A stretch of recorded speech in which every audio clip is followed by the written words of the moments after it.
Thanks for joining me today. Just wanted to say happy 4th of July, and I hope you guys had a great 4th of July yesterday and got to spend it with friends and family. I just wanted to let you guys know what the next few weeks of Friday, 3-Minute Friday supplies that you're going to need, the main supply that you're going to need. Hold on just a minute. I'm a huge tea drinker. How many of you guys are tea drinkers out there? A few years ago, I found out about a condition that I have that makes my throat itchy and sore, and I speak sometimes really raspy. So I apologize for that. But ever since then, I started drinking teas. My favorite tea is cinnamon lemon tea. Let me know in the comments down below what tea you guys drink if you're a big tea drinker. But I'm not here for that. I'm here to let you guys know what the next following 3 weeks of my 3-Minute Friday is going to be. Now, a lot of you wanted me to make it not part of the project, but the project, I guess you could say.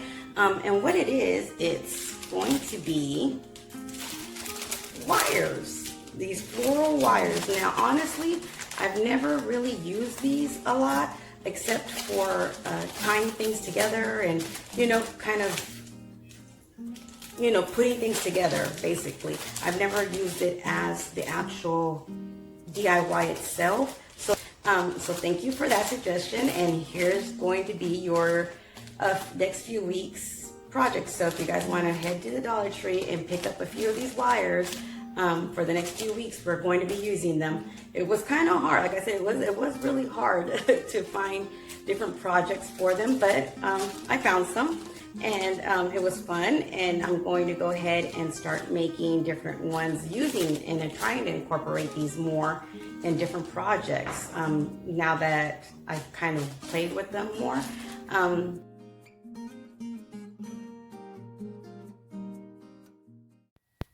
So what you're going to use first is some white Waverly chalk paint.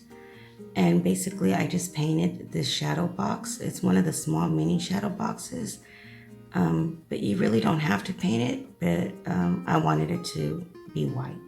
So I went ahead and painted it.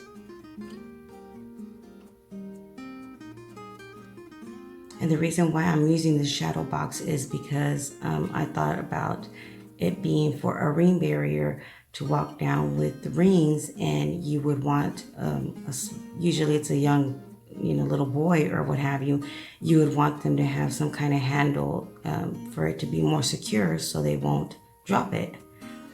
And then while you let that dry, go ahead and get your wiring. And basically I just started shaping the wire into a heart. And I ended up using roughly about 18 inches of wiring.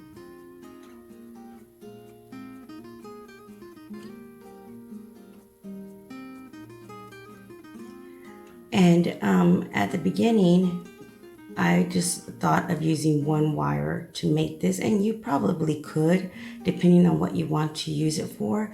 But I was too scared to have just one wiring and then say someone use it for a ring and it start bending down. So I chose to cut another piece of the same size wiring. Well, actually I cut it a little bit bigger. This one I cut at 18 inches, but I ended up cutting some of it off at the end. And you can do the same thing, just whatever excess wiring you have, just go ahead and cut it off towards the end. But like I was saying, I wanted it to be more secure so it wouldn't bend if you do decide to put rings on here. And you just start shaping it, the second wiring with your first wiring, to make it look the same. And until you're complete with this, you're going to be playing with this wiring to shape your heart over and over again. Because with every little move, it'll start moving until you start securing it. So what I did was cut about 3 strips of 2-inch wiring, and I just used that to secure it and just wrapped it around at the bottom first. And I left a little bit of the wiring straight down just so I can have something to glue it to my base, like so. And like I said, you're going to continue to shape this heart until you're done. And then I just started shaping one side at a time, and then got another piece of the little wiring that I cut off and twisted it. I want to say midway from the top, or mid of the heart, the middle of the heart, and then use my pliers to tighten it up.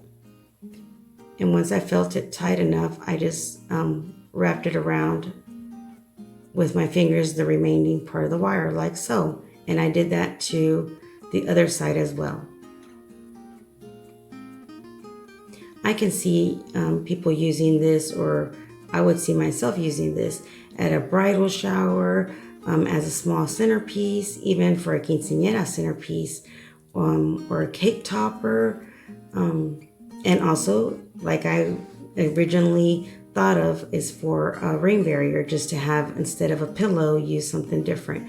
And at the end, I didn't want the points to be poking out of the end of the heart, so I ended up twisting them like so in the middle, and just wrapping them within themselves, just so it could be more safe for a child to carry. Now you're going to need some of these wooden branches that come in a little bag, and I only used roughly 8. You could use 8 or 7 depending on how big they are, which ones you pick out from the bag. The only thing I can say is the one amount you use, make sure there's a gap at on the back side of this little circle that you're going to make with them. So I just used my hot glue gun and glued them all around, and you'll notice that at the end I left the last one, I left a little gap, and that's where we're going to be gluing our heart into, right there. I'm going to make it as close as I can to make it a circle, but I'm also leaving that gap, if you saw it there.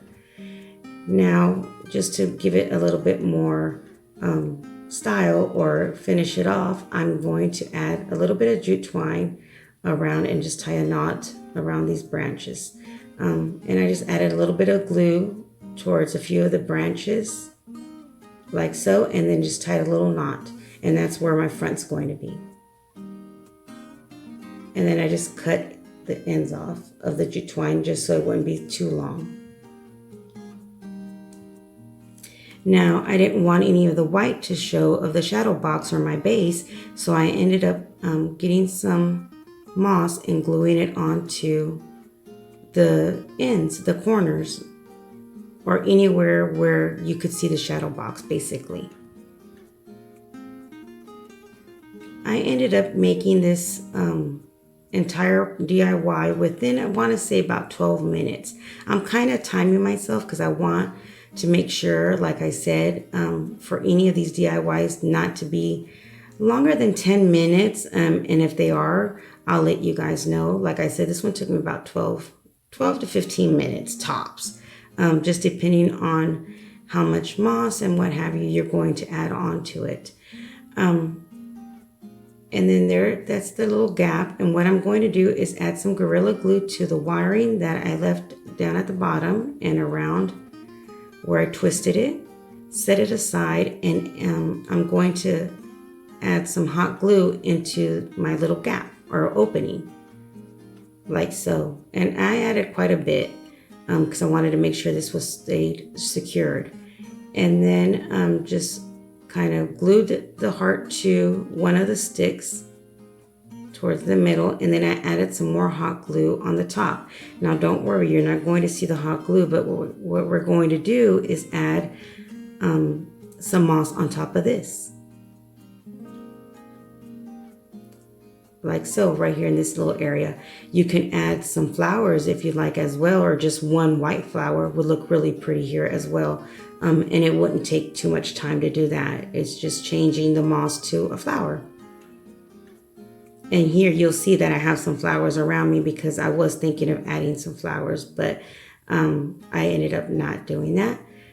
But you're more than welcome to do that, and it wouldn't take up too much time. Now I'm just going to make a bow with my jute twine. And basically it's a simple bow that you just wrap around your fingers a few times. I wrapped it around, I want to say about 7 times. And then I went ahead and made a knot, a double knot, and then I'm going to add it to the front of my heart, or the shadow boxes where I'm going to add it on to. Right there.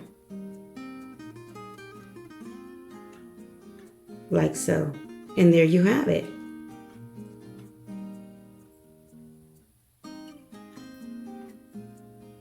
I hope you guys enjoyed. Until next time, you guys stay blessed. Bye.